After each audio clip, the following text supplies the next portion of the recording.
terkasih di dalam Tuhan Yesus Kristus, khususnya Bapak Yangkung, Yangti, Bapak Ibu Adiuswo, mari kita bersama-sama malam hari ini kita akan mengadakan persekutuan doa. Sebenarnya di dalam jadwal itu adalah pemahaman Alkitab, tapi karena situasi dan kondisi maka saya akan bawakan sebuah renungan saja. Tapi baiklah Bapak Ibu, saudara semua, sebelum kita bersama-sama merenungkan firman Tuhan, kita akan berdoa terlebih dahulu. Mari kita berdoa. Bapa di dalam surga, kami mengucap syukur atas kasih-Mu, atas penyertaan-Mu.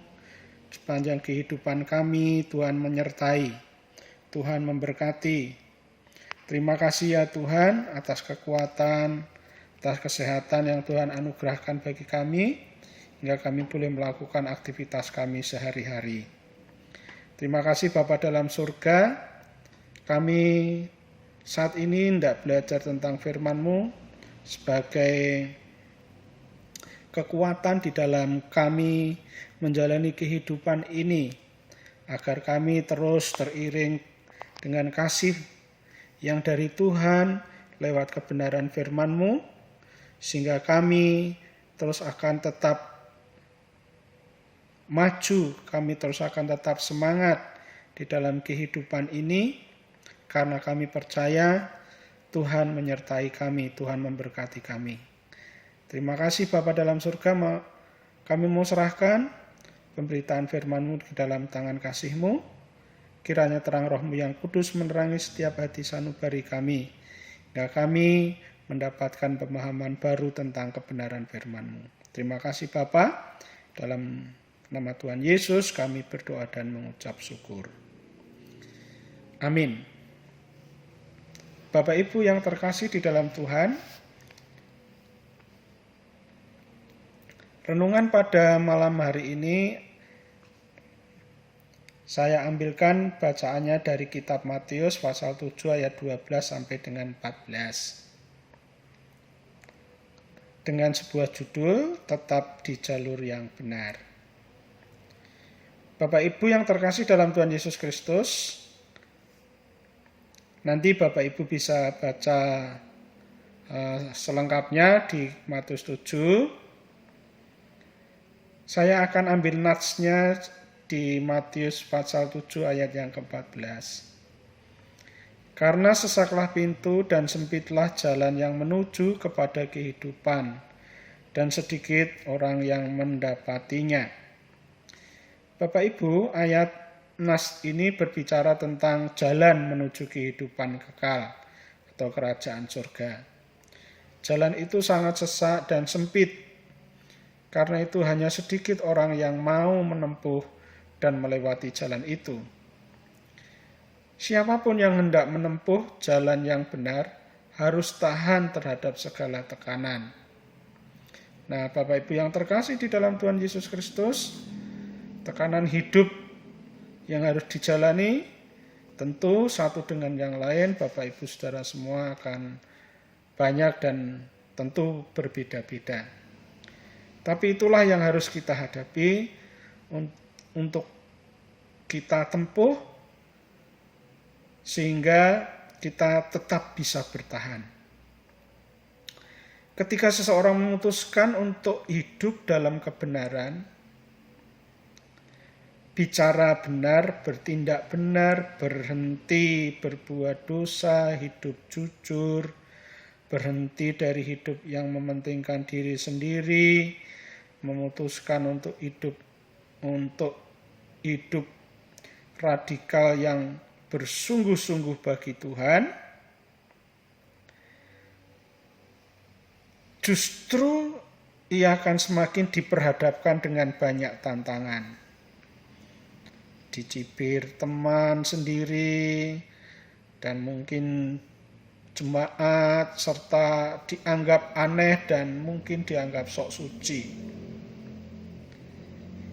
Itulah pekerjaan yang dilakukan iblis yang terus berusaha mempersulit kehidupan kita, orang-orang yang memutuskan untuk hidup di jalur yang benar. Iblis bertujuan menekan kita, orang-orang yang benar, supaya mengalami patah semangat dan akhirnya menyerah lalu berhenti hidup benar. Seberapa berat tantangan hidup kita, Bapak Ibu yang terkasih dalam Tuhan Yesus, terlebih pada saat-saat ini, tentu Bapak Ibu sendiri yang bisa merasakan. Apakah Bapak Ibu sampai hari ini menyerah atau masih tetap bertahan? Nah, jawabannya ada di dalam hati Bapak Ibu semuanya. Sebaliknya Bapak Ibu yang terkasih di dalam Tuhan Yesus Kristus, lebarlah pintu dan luaslah jalan yang menuju kepada kebinasaan, dan banyak orang yang masuk melaluinya. Kalau kita baca di dalam Matius 7 ayat yang ke-13. Adalah sangat mudah jatuh ke dalam dosa dan binasa, karena jalan menuju ke sana begitu lebar dan luas. Saya masih ingat ketika saya mengikuti dulu zaman bapak-bapak masih suka itu Bible Grand tahun berapa ya, tahun 80-an kali ya. Itu sering sesepuh kita mengatakan kalau ikut jalan Tuhan itu ibaratnya kita itu jalannya itu berbatu-batu, pagarnya duri.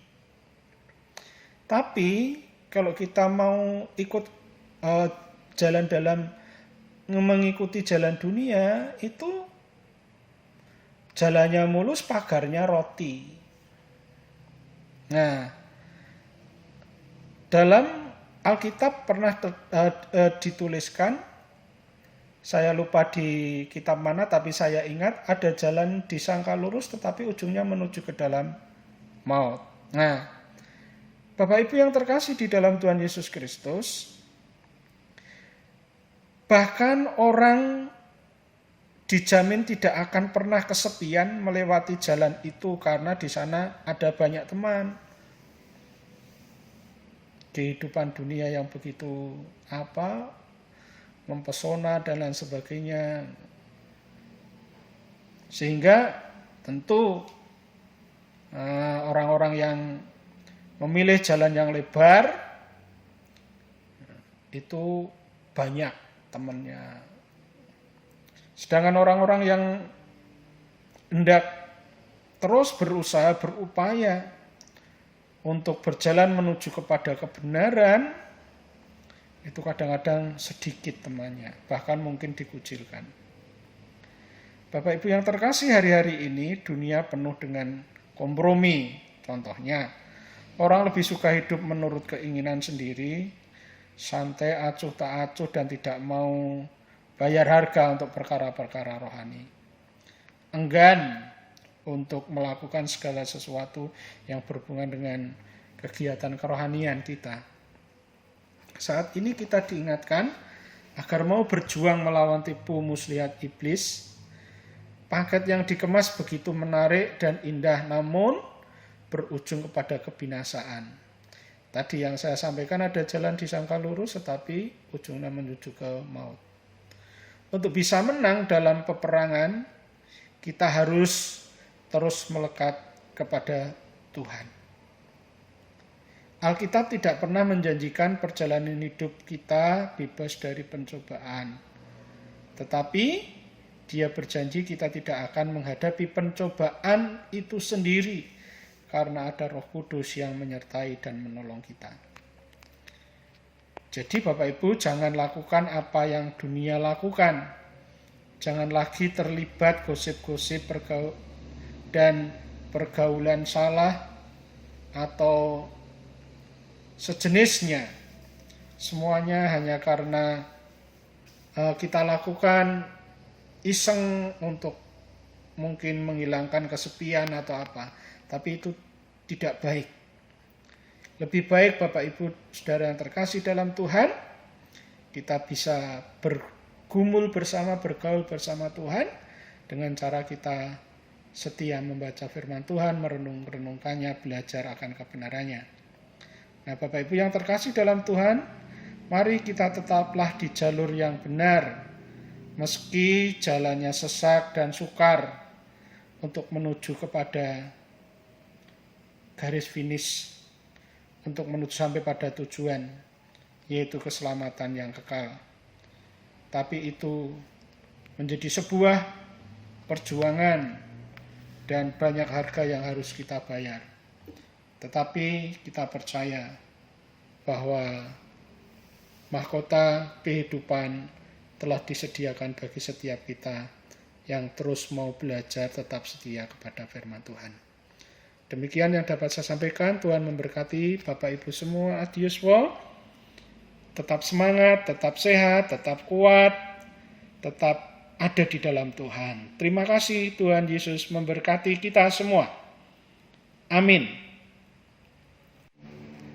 Bapak Ibu yang terkasih dalam Tuhan Yesus Kristus, mari kita bersama-sama akhiri dengan doa. Mari kita berdoa. Bapa kami dalam surga, kami mengucap syukur kalau kami boleh merenungkan akan firman-Mu Tuhan, untuk kami terus berupaya hidup benar di hadapan-Mu. Meskipun dunia ini menyajikan dan juga mungkin menyediakan berbagai kemewahan, keindahan yang semu, di mana banyak hal sering menipu karena iblis, si penggoda itu. Ya Allah, berikan kepada kami hati yang peka, agar kami mampu memahami, mampu mengerti mana yang kehendak Tuhan, mana yang penggoda iblis itu. Ya Allah, kami berdoa kiranya Engkau senantiasa memberikan kepada kami kekuatan, agar kami dimampukan terus berjalan lurus. Terima kasih Bapa dalam surga. Kami berdoa untuk para orang tua kami, Adi Yuswo, Bapak Ibu, Mbah Kakung, Mbah Putri, sanak sederek kawula sedaya. Kiranya Tuhan memberkati, Tuhan berikan kekuatan, berikan kesehatan, terus sukacita, damai dan sejahtera. Meskipun kami belum bisa bersama-sama bersekutu, berkumpul bersama oleh karena situasi dan keadaan yang tidak memungkinkan, namun kami boleh bersama-sama terus menyambung hati melalui renungan dan melalui penjelasan firman Tuhan ini. Terima kasih Bapa dalam surga, kami berdoa untuk jemaat-Mu di GKJ Mijen, kiranya Tuhan memberkati di masa-masa pandemi COVID-19 ini. Bapa, berikan kepada setiap kami Tuhan untuk hidup taat seturut dengan kehendak-Mu.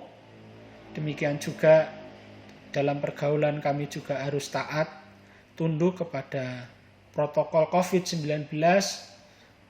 Jika kami keluar harus pakai masker, cuci tangan, tidak bersalaman, tidak berjabat tangan, tidak berada di kerumunan, sehingga kami tidak akan membawa atau kami tertular oleh virus COVID ini. Bapa, kami berdoa kiranya Engkau jauhkan setiap kami, anak-anak-Mu Tuhan, dari segala sakit dan penyakit, terlebih pada masa-masa seperti sekarang ini. Terima kasih Bapa dalam surga, terima kasih kami berdoa untuk pemerintahan bangsa negara kami yang saat ini sedang berupaya keras untuk menanggulangi pandemi COVID-19 ini. Kiranya Tuhan berikan terus kekuatan, hikmat dan kebijaksanaan, agar semuanya boleh cepat berlalu oleh karena campur tangan Tuhan saja. Demikian juga orang-orang yang terpapar, kiranya Tuhan berikan kekuatan, Tuhan akan sembuhkan, sehingga akan semakin lekas sembuh. Demikian juga sanak saudaranya, Tuhan kiranya memberikan kekuatan. Terima kasih Bapa dalam surga, terima kasih kami berdoa. Kiranya Tuhan terus memberikan pertolongan dan kekuatan bagi para pemimpin bangsa kami, agar bangsa kami ini cepat boleh dilalukan dari COVID-19. Dan kami percaya Engkau Allah yang Maha Kuasa, Engkau adalah Allah yang luar biasa, tabib di atas segala tabib, dan kami percaya Tuhan, hanya kepadamu kehendak-Mu lah yang terjadi atas kehidupan di atas muka bumi ini. Terima kasih Bapa dalam surga, kami mohon ampun akan segala dosa dan kesalahan kami. Kami mau serahkan tubuh jiwa roh kami ke dalam tangan-Mu. Hanya di dalam nama Tuhan Yesus kami berdoa dan mengucap syukur. Amin.